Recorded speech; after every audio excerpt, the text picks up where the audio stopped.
Saludos hermanos y hermanas, qué gusto estar otra vez con ustedes aquí compartiendo la palabra de Dios por medio de esta red social.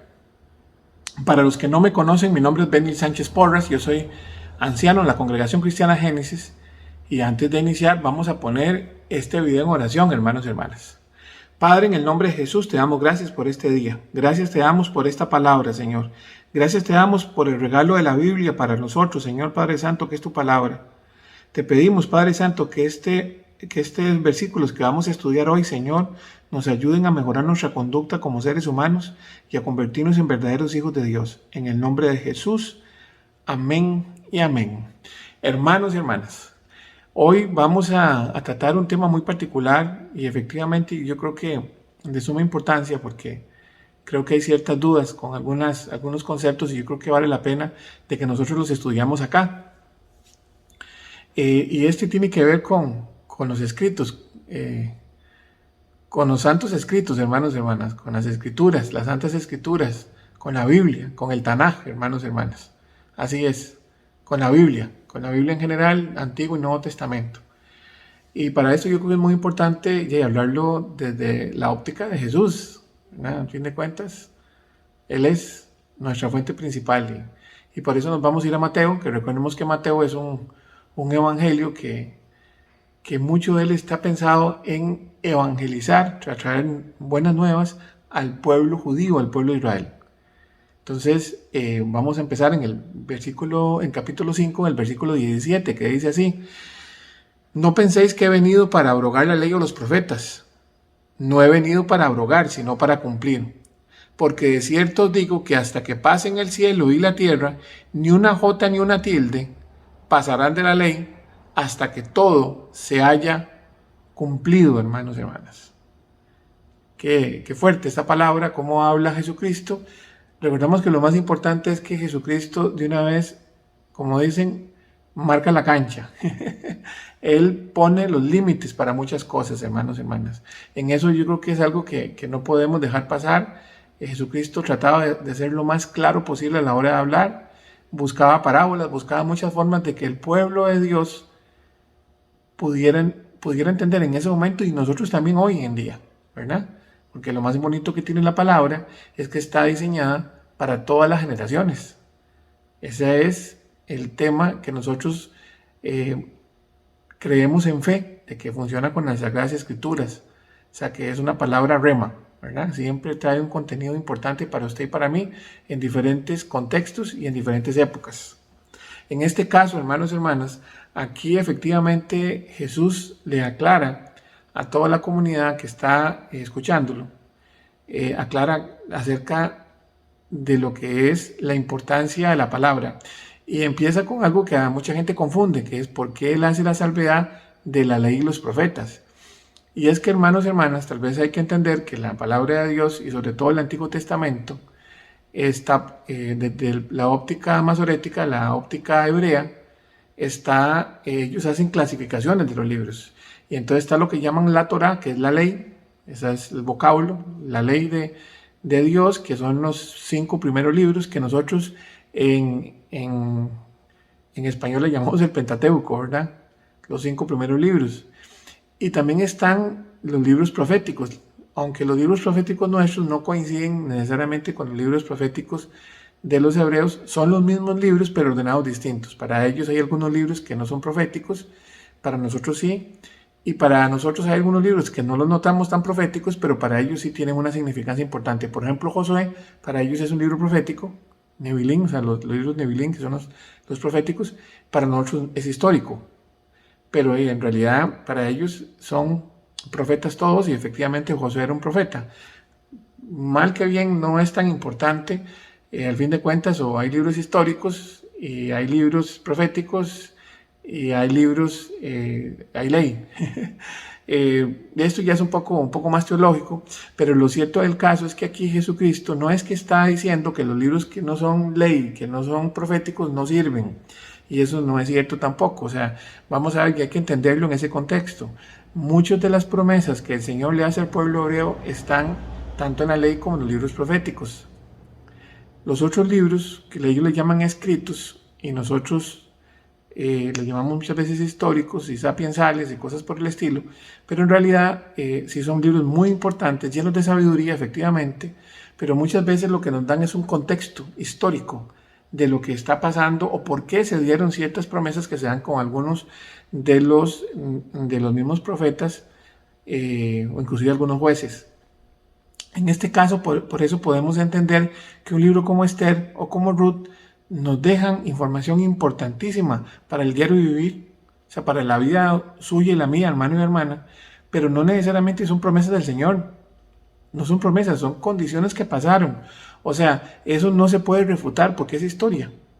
Eso pasó y punto. Es una condición puntual en la historia del ser humano, sobre todo en el pueblo de Dios, y que bueno, nos deja un mensaje muy importante, pero no hay una promesa de por medio, alguien que se tenga que cumplir o que pueda pasar, porque simplemente es un contexto. Entonces, en cierto modo hay que entenderlo de esa forma, porque no es que Jesucristo está invalidando, sino que nos dice que las promesas, o sea, las cosas que no van a pasar, que no van a variar, o que alguna persona podría pensar que no se cumplieron o que no se van a cumplir, y sobre todo en ese momento con el tema del Mesías, tenían que darse.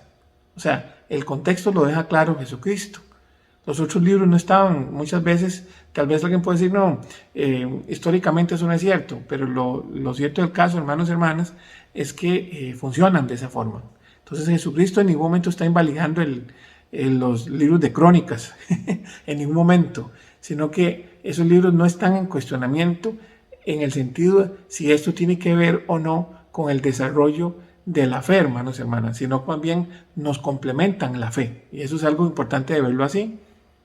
Y esto, hermanos y hermanas, hay que entenderlo porque esos pasajes del capítulo 5, en realidad son continuidad, eso es una sola prédica, es una sola prédica que hace Jesucristo, está en Tacna, cerca de Tacna, que es un pueblo que está en las montañas cercanas al lago Kinneret o el Genazaret o el mar de Galilea, como quieran decirlo.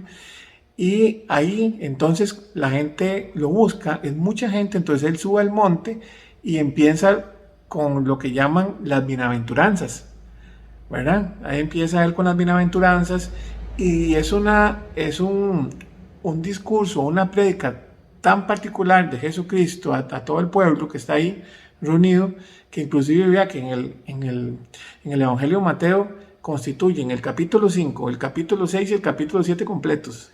Vea qué buena prédica. Y esto para los que muchas veces se molestan si el pastor o la pastora nos pasamos de la hora, a veces que nos dan para la prédica matutina en los domingos. Entonces vea que Jesucristo con eso era de larga duración, hermanos y hermanas. ¿Por qué? Porque él trataba de explicarnos las escrituras.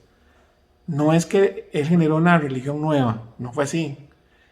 Y es algo que hay que aclarar, porque vemos que muchos hermanos y hermanas de algunas iglesias fuertes a nivel mundial y agarraron y separaron el Antiguo Testamento y lo guardaron y ahora solamente usan el Nuevo Testamento. Y eso es completamente inválido, hermanos y hermanas, porque efectivamente es muy importante el contexto del Antiguo Testamento. Está claro que hay un montón de cosas que están ahí que muchas veces lo que nos hacen entender es lo que no debemos hacer, qué es lo que no le agrada al Señor y qué es lo que sí le agrada. Cómo hay personajes que han tocado la gloria haciendo cosas increíbles y que muchas veces se les cae por otras cosas. O sea, cómo el Señor nos habla a nosotros del tema de la santidad.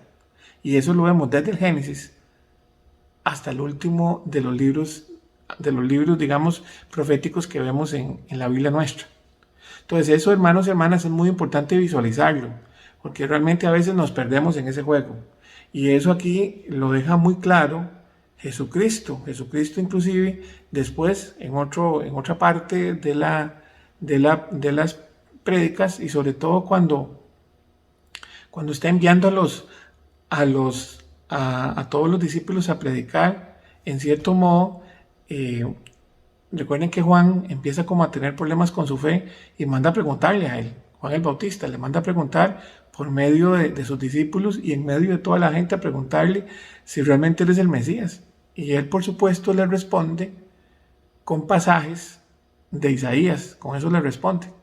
no se enoja porque fue realmente feo, como que él llegara ahí, llegaran a preguntarle a nadie de la multitud, pero él responde más bien tomando el ejemplo de Juan el Bautista y lo pone muy bonito y al final habla muy bien de él, pero sí nos deja claro hasta dónde llega, a dónde está el límite de las cosas y eso lo deja claro ahí en el 11, en el capítulo 11, versículos 13 y 14, que dice, porque todos los profetas y la ley profetizaron hasta Juan.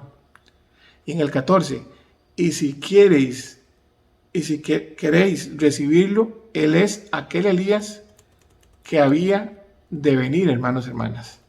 Muy importante porque aquí el Señor lo que dice, bueno, todo este contexto, el Antiguo Testamento es para ver a lo que llegamos ahora, que es el verdadero sacerdocio, en el orden de Melquisedec, que es Jesucristo, el Mesías, hermanos y hermanas. Entonces él, claro, que está haciéndoles entender muchas cosas, porque no es que él generó una religión nueva, o sea, no es que existe una religión cristiana aparte, no, nosotros somos judíos cristianos, efectivamente, porque es toda una visión que se traía desde el tiempo del Génesis, hermanos y hermanas. Jesucristo no vino a quitar nada de eso, no vino a quitarlo, hermanos y hermanas, vino a cumplir. Vino a cumplir, pero algo más importante, además de cumplir, es que nos vino todavía a hacer entender con más claridad realmente cuáles son los conceptos que el Señor, que Jehová de los ejércitos, tiene para usted y para mí, hermanos. Cuáles son esos pensamientos de paz que Él tiene, que nos vienen hablando desde el tiempo de Jeremías. Y eso es algo muy importante, que no debemos olvidar. Entonces, no es que Jesucristo en algún momento esté invalidando, sino al contrario, está cumpliendo y continúa hoy válidas esas promesas, hermanos y hermanas. Es válido todavía que en Deuteronomio nos hablen de los principios de obediencia y desobediencia. Es válido. Vale todavía, hermanos y hermanas, por supuesto que sí. Muchas de las cosas que están ahí, muchas decisiones que usted y yo tenemos que tomar cada día deben ser fundamentadas en la santidad, en una vida en santidad, hermanos y hermanas. Y eso es lo que Jesucristo nos trataba de decir. El libro del Antiguo Testamento nos explica muchas cosas que se cometieron, los graves errores que cometió el pueblo judío. Y Jesucristo viene a decirnos, un momento, es que interpretaron mal, es que hicieron esto de esta forma y así no era como estaba. Entonces algo muy importante. Por eso se vuela a mesas realmente en el gran templo. Eso no estaba en el plan del Señor. Y ahí son de hermanos y hermanas, él continúa. Ahora bien, ¿qué es lo que pasa? Efectivamente las traducciones son traducciones. Aclaremos esto y esto es algo muy importante visualizarlo. Jesucristo hablaba hebreo y hebreo antiguo. Y posiblemente lo que más hablaba era arameo, hermanos y hermanas, porque en este monte de las bienaventuranzas, muchas de esas personas, recordemos que la zona del lago Kineret, de Genesaret, de la mar de Galilea, eran zonas donde había mucha gente, digamos, gentil, inclusive los romanos estaban ahí. Entonces, posiblemente el idioma más común era el arameo, más sencillo, un poco más antiguo que el hebreo. Entonces, muy posiblemente sus mensajes eran eso. Pero los evangelios fueron escritos en griego koiné, en griego antiguo, en griego común. Y eso también es importante. O sea, es una persona, como es Lucas, como es Juan, como es tanto Marcos, y son realmente evangelistas que la gran mayoría de lo que hablaban era hebreo. Y ellos hacen una traducción a un idioma que es diferente, que es el griego. Entonces hay una connotación ahí muy clara de cómo ellos lo mueven. Es un segundo idioma y está bien, no es perfecto porque perfecto es solo Dios. Y todavía, hermanos y hermanas, nosotros usamos una traducción al español de estas escrituras.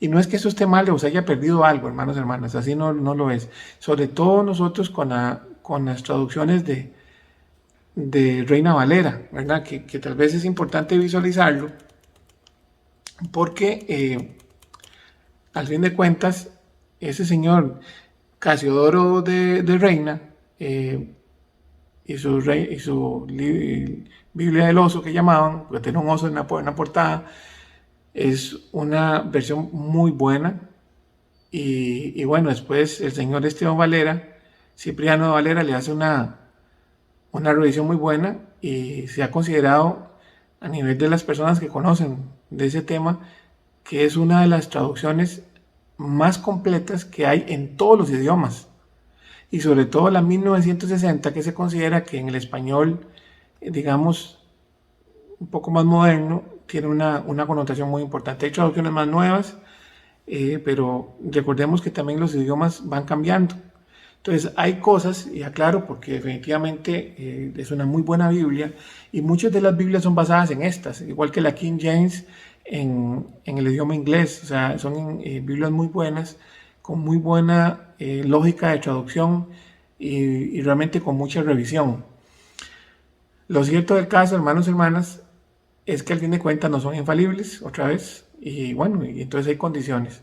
Condiciones porque también recordemos que los idiomas no son algo que está, digamos, completamente inamovible en el tiempo, sino que más bien ellos van cambiando con el tiempo. Hay muchas cosas que nosotros, vocablos que vamos incorporando y que no necesariamente pertenecen al español antiguo. Y esto pasa. El idioma español todavía con la Real Academia Española logró como estabilizar muchas cosas. Por eso cuando empiezan a hablar de idiomas raros, idiomas y connotaciones inclusivas y esas cosas, muchas veces inclusive no han sido, digamos, valoradas propiamente por la academia, porque efectivamente ellos hacen un estudio y no es que están rígidos en el tiempo, sino que más bien están analizando constantemente los cambios que el idioma español va manejando en el tiempo. Eso no pasaba en el tiempo del griego ni tampoco en el tiempo del hebreo, hermanos y hermanas. Eso no pasaba. Entonces, por supuesto, la información se movía de una forma muy particular. Por eso cuando leemos otra vez el versículo 18 de Mateo, el capítulo 5, y vamos a leerlo otra vez, que dice, porque de cierto digo que hasta que pase el cielo y la tierra, ni una jota ni una tilde pasarán de la ley, hasta que todo se haya cumplido. Y aquí, hermanos y hermanas, a veces la gente se pierde, porque entonces también se desubican. El mensaje está muy claro, hermanos y hermanas. La Biblia no tiene tiempo.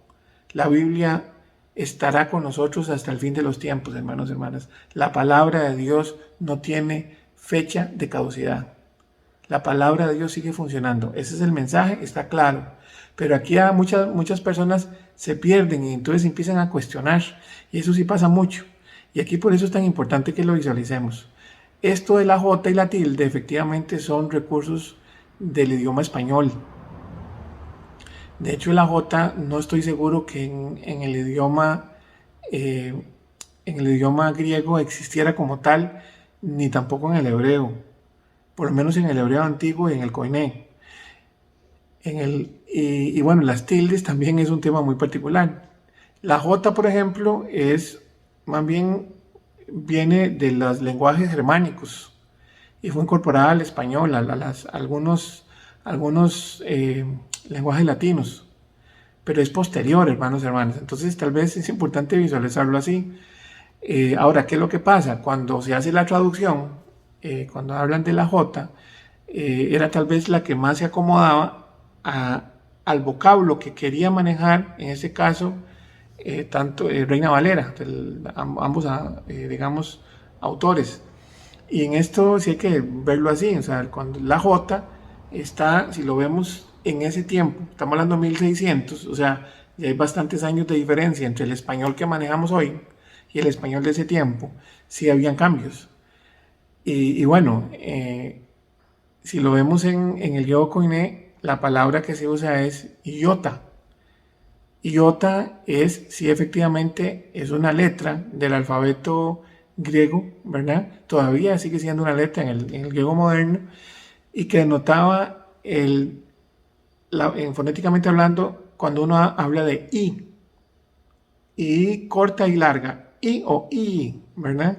Entonces esto era lo que se escribió en el griego, ¿verdad? Y esto viene, recuerden que Jesús hablaba, entonces no fue que habló en griego, habló en arameo o en hebreo, y acá algo muy particular, porque las vocales no existen propiamente como letras en el idioma hebreo, hermanos, sino son consonantes. Las vocales, como nosotros las vemos en español, un idioma mucho más moderno, en el idioma hebreo, más bien funcionaban como ciertos signos de puntuación que se colocaban para poderle darle contexto, ¿verdad? Yod se llama lo que es id, y el i que nosotros entendemos, o sea, ese sonido le llaman yod, y es simplemente como una especie de ganchito que se escribe y se considera tal vez lo más, un artificio pequeñito para poderlo ubicar. En el tiempo del hebreo antiguo, que se parece más al arameo, en ese sentido, esa figurita era un puntito, era un puntito. O sea, usted ponía un puntito en medio de dos consonantes, entonces ya se entendía que iba que entre esas dos iba un sonido como I. Entonces, claro, ahora sí se entiende entonces un poquito las cosas. Por otro lado, también con la tilde, que también, como les digo, eso es pertenece al español, existen tal vez algunas letras también que tienen que ver con la acentuación tanto en griego como en hebreo. Pero aquí también hay que aclararlo. En el idioma español, la tilde se pone sobre las vocales. Y recuerde que hablamos que en hebreo no existen las vocales. Entonces, no, tanto en hebreo como en griego no se acentúa en las letras. Y especialmente en las vocales, como nosotros hacemos para definir graves, esdrújulas y agudas. Y las reglas que tenemos. En ese caso, para ellos, realmente lo que nos definía era el acento de toda la sílaba. Y esto es algo muy particular que pasaba en esa parte, porque efectivamente son formas distintas. Ahora, el acento en hebreo, porque vamos a ver, en hebreo la gran mayoría de las palabras deberían terminar con el acento en la última sílaba. Sin embargo, si más bien si había una connotación para quitarle de ahí, se tenía que aclarar. Entonces el acento se usaba no solamente para eso, hermanos y hermanas, el acento se usaba para definir el final de la oración. La oración que en hebreo le llaman versículo, ¿verdad? Y que algo muy importante es que también nos servía para hacer, digamos, los signos de puntuación. O sea, puntos y comas y cosas por el estilo. Entonces nos ayudaban a eso porque ellos no lo usaban. Pero algo más importante todavía y muy particular, y yo creo que aquí nos responde lo que Jesucristo nos quería hablar, es que también nos definía los acentos en los cánticos, que tenían que ver con los cánticos litúrgicos, hermanos y hermanas. Entonces la acentuación también la daba eso.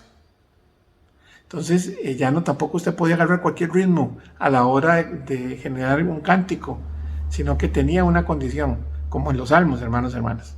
Entonces, claro, ahora sí podemos entender qué es lo que está hablando Jesús en su momento y qué es lo que quiso Cipriano hacernos entender. Es que ni la letra más pequeñita o el recurso, en este caso, para escribir más pequeñito, que era un puntito, va a pasar de la palabra, ni tampoco la forma en que se tiene que leer la palabra, la forma en que se tiene que hablar la palabra.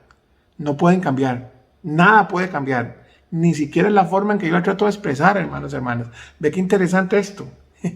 Y eso es lo que el Señor nos quiere decir ahí. ¿Y por qué nos lo dice? Porque efectivamente Él está hablando a las personas. Recuerde que en ese tiempo no habían sociedades bíblicas, por ejemplo, que son, digamos, instituciones que están preparadas para estar haciendo revisiones constantes y verificar que realmente las copias sean las adecuadas. En ese tiempo para eso existían los escribas, que la gran mayoría eran fariseos. Y el escriba era la persona que se encargaba de escribir la palabra. La gente entonces que tenía mucho dinero podría pagar a hacer su propia Torá completa, su propia Biblia, y ellos le transcribían letra por letra. Pero había gente que no tenía el dinero, entonces compraban, vamos a ver si vamos entendiendo, compraban pedacitos de la Biblia. Y en ese caso entonces él decía, bueno, yo tengo problemas no sé, de salud, entonces él agarraba los versículos que para él eran más importantes en el tema de la salud, se los copiaba y ellos compraban ese pedazo de la Biblia. Otros tiempos, hermanos, hermanas, otros tiempos. Eso, claro, entonces era muy fácil alterar la palabra, era muy fácil quitarle un puntito y darle una acentuación distinta. Y eso el Señor, ahí es donde Jesús está hablando. y está reclamando. Por eso, si lo vemos en el pasaje que continúa, en Mateo 5, en el versículo 19 dice, de manera que cualquiera que quebrante uno de estos mandamientos muy pequeños y se enseña a los hombres, muy pequeño será llamado en el reino de los cielos, mas cualquiera que lo haga y los enseñe, ese será llamado grande en el reino de los cielos. Hermanos y hermanas, así de difícil, así de difícil. Le está hablando a los escribas y a los fariseos, le está diciendo, vea, ustedes muchas veces, porque posiblemente Jesucristo lo estaba hablando porque lo sabía que había pasado. Por supuesto, él también era un rabino, él había estudiado palabra, lo tenía muy claro, cómo habían traducciones de traducciones. Y esto lo continúa diciendo, por eso en el 20 dice, porque os digo que si vuestra justicia no fuere mayor que la de los escribas y fariseos, no entraréis en el reino de los cielos. De una vez, hermanos. Entonces ahí lo deja claro, lo pone como es él, pone los puntos sobre las i's, diríamos nosotros en español, pero está hablando claramente de la palabra. O sea, aquí no pasa nada, yo tampoco vengo a hacer lo que hicieron los escribas y los fariseos, que quisieron agarrar el culto a Jehová y transformarlo en una religión dogmática, lleno de condiciones que muchas veces eran convenientes a ellos, hermanos y hermanas. Ese es el mensaje de Jesucristo con esta parte. Decirle a la gente, decirle a usted y a mí, hermano o hermana, cuídese, lea, no permita que otras personas simplemente le digan eso es así. Es muy importante escucharlo, pero hay que ir a comprobarlo a la palabra. Hay que ir a buscar qué nos dice. Y eso, hermanos y hermanas, hoy en día por eso vemos tantas visiones teológicas tan particulares que muchas veces inclusive a uno le asustan.